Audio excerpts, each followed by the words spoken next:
Welcome to Redtastic. Story 1. I, 26 male, have been with my girlfriend, 24 female, for about 2 years. We rent a place together, a small one-bed apartment. My girlfriend has a little brother, 18 male, who is known to be a bit of a layabout. He's not going to college and doesn't have a job or anything like that. Everyone seems to think he's obnoxious. In fact, he's never been particularly nice to me. He's just a prime example of toxic masculinity. However, my girlfriend has always had a soft spot for him. Whenever I or anyone else brings up something that he did, she always defends him. She says stuff like how he's just a little immature right now and will grow up all right. I'm not so sure. Recently, her brother got into a massive fight with his parents and they ended up kicking him out. They had put up with a lot of his attitude in the past, but apparently he was behaving even worse than ever. It was the last straw for them and they told him that he couldn't live with them anymore. Since he had nowhere else to go, my girlfriend offered for him to sleep on our couch for a bit. As I mentioned, we have one bed, so that's all we can do. When she suggested it, I was resistant because I knew that her brother wasn't particularly nice to be around. Also, the apartment was cramped enough as it was. But in the end, I had to say yes because otherwise her brother would be homeless. And I didn't want to make my girlfriend upset. So her brother arrived at our place and immediately complained about how cramped it was.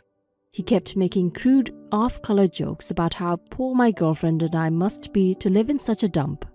He slept on the sofa but repeatedly complained about how he had back problems and our sofa was unbearable to sleep with. Meanwhile, he seemed to have no respect for our space and our property. He always made a huge mess and never cleaned up after himself. The situation was getting tense in the apartment. It was super cramped and there was no way to escape from her brother. He was always lying about in the apartment, messing around since he didn't have a job or anything to do.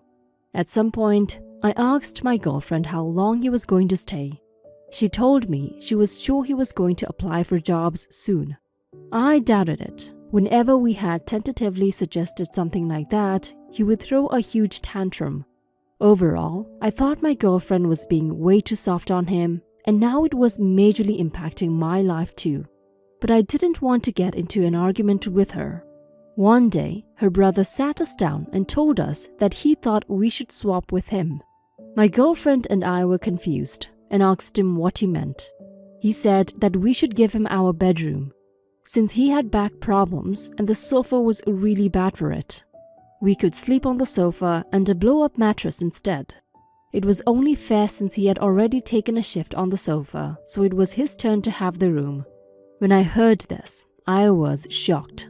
I couldn't believe the level of entitlement coming from someone who was literally staying in our apartment free of charge. I realized that I had to put my foot down somewhere or else this would never stop. I told him that we weren't going to give up our room. What was more, if he didn't get his act together soon and start applying for jobs, we would kick him out just like his parents had. I could see him starting to be snide, but when he realized I wasn't joking, he quietened up.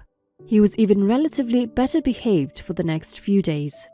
I was relieved that he accepted what I said to him instead of escalating the situation. A few days later, my girlfriend and I went on an overnight trip for our anniversary. We had been looking forward to this for a long time, so we left her brother alone in the apartment. However, when we came back from the trip, our keys didn't work in the lock anymore. I didn't know what the hell was happening, but I was sure of one thing. My girlfriend's brother was behind this. I banged on the door and heard 18 male from inside the apartment. He shouted smugly that he had got the locks replaced while we were away, since he had a friend who was locksmith. Then he told me that he would only let us back in if we agreed to give him our room. I was furious about what he had done behind our backs, and I'd really had enough of him at this point. I yelled through the door that if he didn't let us in right now, I would call the cops. He'd get a criminal record for destruction of property. I told him good luck trying to get a job after that. Finally, he led us into our apartment in a big sulk. I made him hand over the new keys for the lock on our door. Then, I went around the apartment and threw all of his things into his duffel and chucked it out the door. I said that he needed to get out of our place immediately. He looked like he was considering going for a fight, but then went out of the door, saying horrible things about me and my girlfriend. Meanwhile, my girlfriend was just standing there, not knowing what to do. I think she knew that he had finally gone too far and that she couldn't protect him anymore. I don't know where her brother is now, and I don't care where he's going to live. We gave him a chance, but he just tried to walk all over us. Everything that's coming to him is his own fault. Any advice is welcome. Update. So it's now a week later. My girlfriend's brother is apparently couch surfing at his friends' places, who I have no doubt would get tired of his antics soon enough. His parents had no kind words for us when we informed them of what transpired. But thankfully, my girlfriend stood up for herself and me. I guess things are still tense between us and them, but hopefully once her brother gets his shit together and goes back, hopefully things will go back to normal. Thanks everyone for helping out.